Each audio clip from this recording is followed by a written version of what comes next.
Good evening. Tonight, I can report to the American people and to the world that the United States has conducted an operation that killed Osama bin Laden, the leader of al-Qaeda, and a terrorist who's responsible for the murder of thousands of innocent men, women, and children. It was nearly 10 years ago that a bright September day was darkened by the worst attack on the American people in our history. The images of 9/11 are seared into our national memory. Hijacked planes cutting through a cloudless September sky, the Twin Towers collapsing to the ground, black smoke billowing up from the Pentagon, the wreckage of Flight 93 in Shanksville, Pennsylvania, where the actions of heroic citizens saved even more heartbreak and destruction. And yet we know that the worst images are those that were unseen to the world. The empty seat at the dinner table, children who were forced to grow up without their mother or their father, parents who would never know the feeling of their child's embrace, nearly 3,000 citizens taken from us, leaving a gaping hole in our hearts. On September 11th, 2001, in our time of grief, the American people came together. We offered our neighbors a hand, and we offered the wounded our blood. We reaffirmed our ties to each other and our love of community and country. On that day, no matter where we came from, what God we prayed to, or what race or ethnicity we were united as one American family. We were also united in our resolve to protect our nation and to bring those who committed this vicious attack to justice. We quickly learned that the 9/11 attacks were carried out by al-Qaeda, an organization headed by Osama bin Laden, which had openly declared war on the United States and was committed to killing innocents in our country and around the globe. And so we went to war against al-Qaeda to protect our citizens, our friends, and our allies. Over the last 10 years, thanks to the tireless and heroic work of our military and our counterterrorism professionals, we've made great strides in that effort. We've disrupted terrorist attacks and strengthened our homeland defense. In Afghanistan, we removed the Taliban government, which had given bin Laden and al-Qaeda safe haven and support. And around the globe, we worked with our friends and allies to capture or kill scores of al-Qaeda terrorists, including several who were a part of the 9/11 plot. Yet Osama bin Laden avoided capture and escaped across the Afghan border into Pakistan. Meanwhile, al-Qaeda continued to operate from along that border and operate through its affiliates across the world.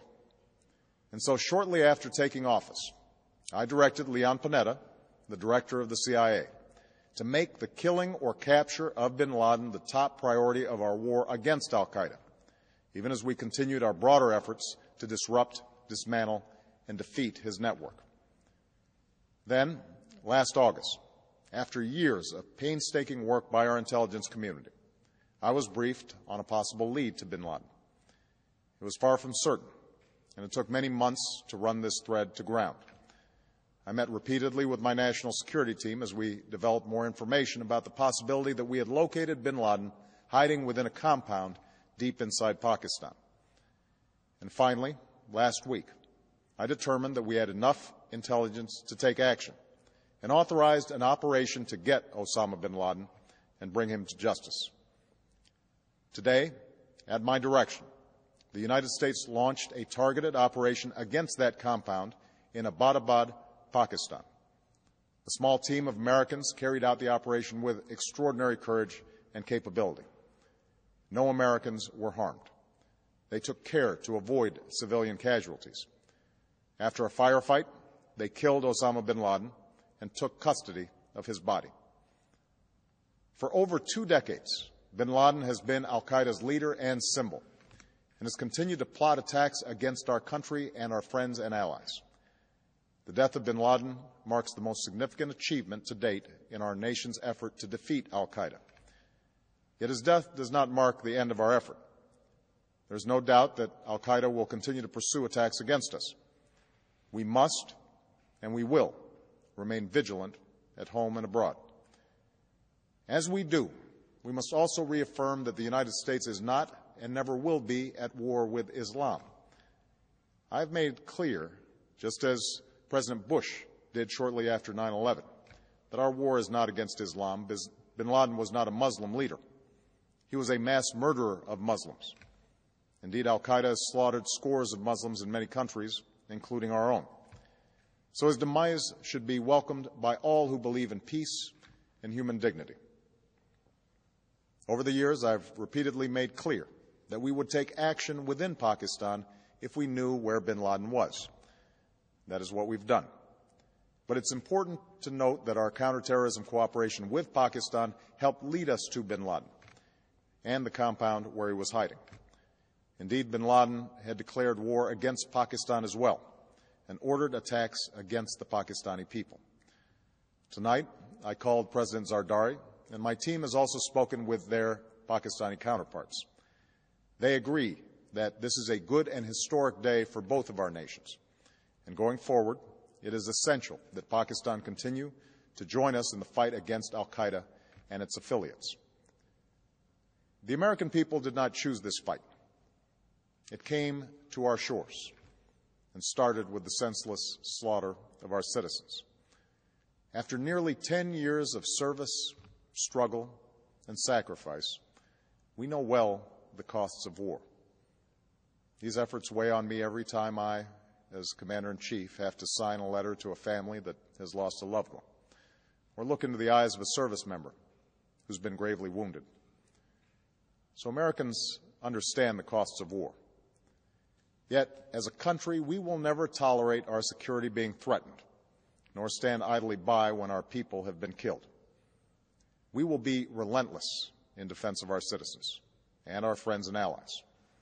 We will be true to the values that make us who we are.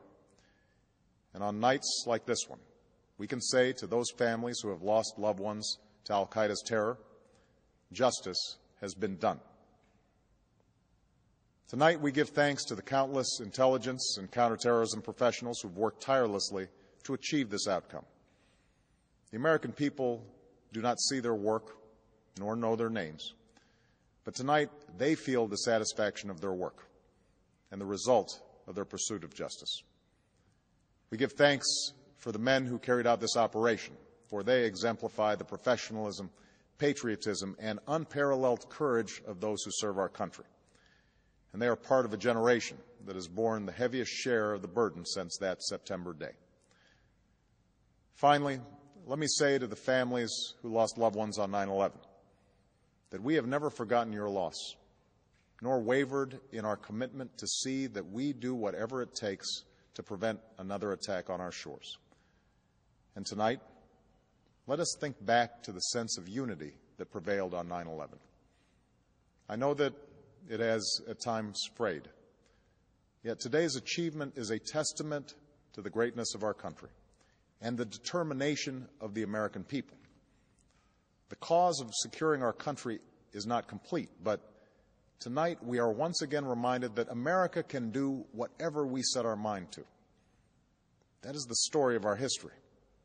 Whether it's the pursuit of prosperity for our people or the struggle for equality for all our citizens, our commitment to stand up for our values abroad, and our sacrifices to make the world a safer place. Let us remember that we can do these things not just because of wealth or power, but because of who we are. One nation, under God, indivisible, with liberty and justice for all. Thank you. May God bless you. And may God bless the United States of America.